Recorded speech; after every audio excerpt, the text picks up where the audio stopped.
Oh, hello guys, ito magsisimula tayo ng isang ng mga bracelet na kakabitan ko lang ng mga charm. Yan, yan lang yan eh. Siyempre kung ano ipapagawa ng mga papagawa, yun ang kailangan gawin natin yan. Gumagawa muna ako ng mga charm yan.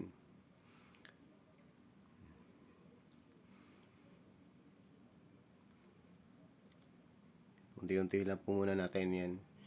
Hindi po natin pwede madaliin yan. Flower muna yung ginawa ko. Yan. Susunod mo natin gagawin yung yung yan. Sa lugar muna tayo, ayan. Medyo para medyo maburiri lang po talaga. Kaya kailangan lang kasi sa lugar na mabuti. Yan. Nililiha ko muna para pag kinabit po kasi sa yan, sa anklet. Saan po ipalawit po kasi mga anklet yan. Yan, heart naman na nagawa ko, heart. Puso. Yan, kaya para maiba-iba nung design.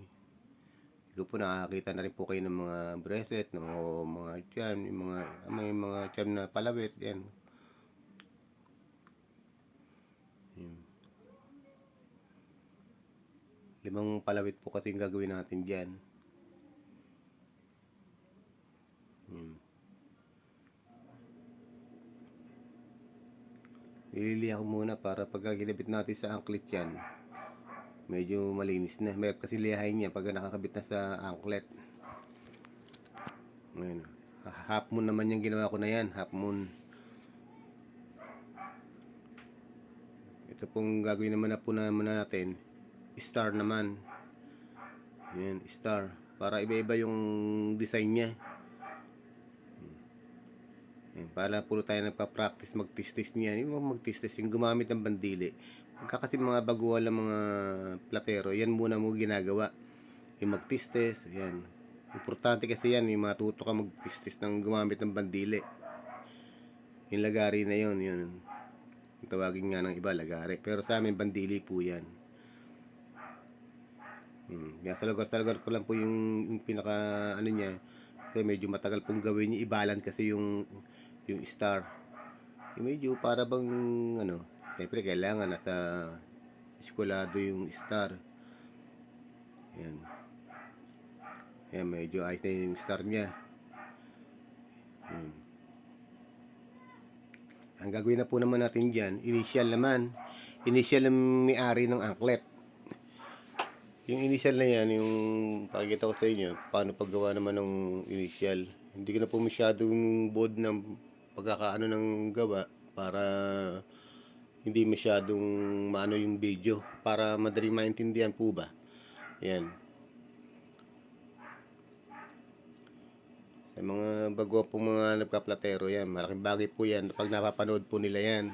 Kahit paano po, makakakuha sila ng idea. Ilan lang po naman ang ko dyan, magkaroon ng idea mga makakapanood. Ayan po. Letter D. Ayan, lalagyan na po naman natin ng mga argolyo sa dulo. Tapiyasa na po natin yung 5 palabit, yung 5 charms na yan. Lalagyan naman natin siya ng argolyo sa dulo para doon na may kakawit yung mga ilalabit natin sa charm. Ayan, 5 po yan.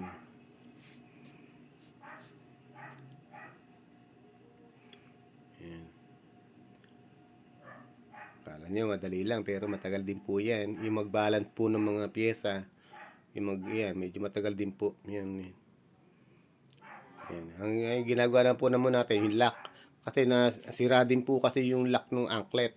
Kaya sabi nung mayari, palitan ko ng anklet, ng lock. Yan, yung madaling lock na lang yung ginawa ko. Kasi iba yung may nabibili kasi lock, pwede rin naman po yung mga lock yan.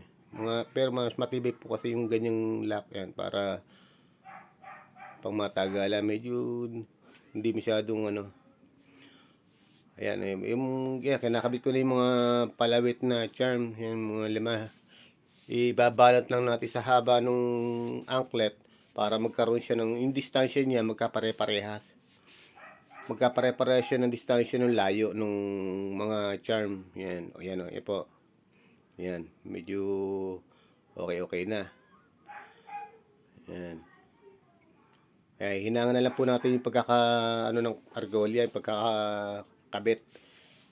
Ayan, malapit na po tayo matapos diyan. Ayan na po. Salamat po sa mga kapanood. Huwag po sana kayo magsasawa manood sa mga video ko. Sana po may matutunan din po kayo.